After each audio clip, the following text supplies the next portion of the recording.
All right, YouTubers, I'm going to wind down for the night. I did get the drills charged. I did get the batteries where they needed to be so I could start drilling. I was able to get the big bolt and not the two smaller bolts, but the big bolt. I was able to get the big bolt drilled out successfully, but we got one problem. That timing cover, or that front engine cover that is so important for a Buick, because that cover has to deal with the oil pump and it also has to deal with the timing and the distributor and all that jazz. We're going to have to helicoil this project. Like I said, I was able to get the big bolt out successfully, but in the process, with that cover being aluminum, I boogered up the threads. So we're going to have to get helicoils, because I have come to the conclusion that if I was to re-tap that aluminum cover, I'm not allowing myself enough threads as well as cover clearance to not risk cracking that aluminum. Aluminum is not very strong.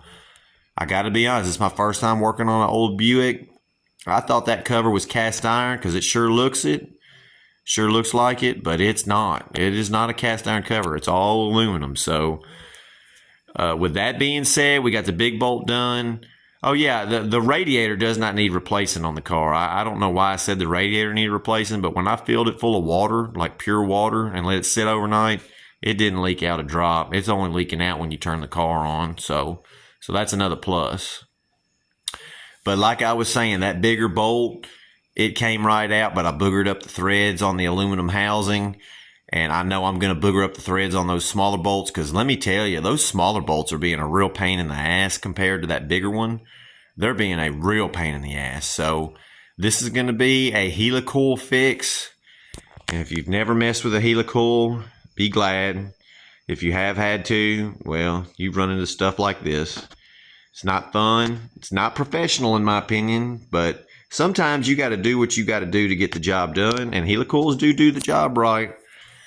But I would have much rather had my holes tapped right and my bolts right and all that. But sometimes you got to just play it by ear. You can't win like that every time. You know, the car sat for 30, 40 years. I believe the car was last titled in 1983. So that was most likely when it was driven last. And when cars sit for 30 or 40 years, you're going to run into issues like this. There's just no way around it. If that front cover on a Buick was cast iron, it'd be perfect. There'd be no boogering of threads. It would just be ready to rock. But it's aluminum, so we got to work with it.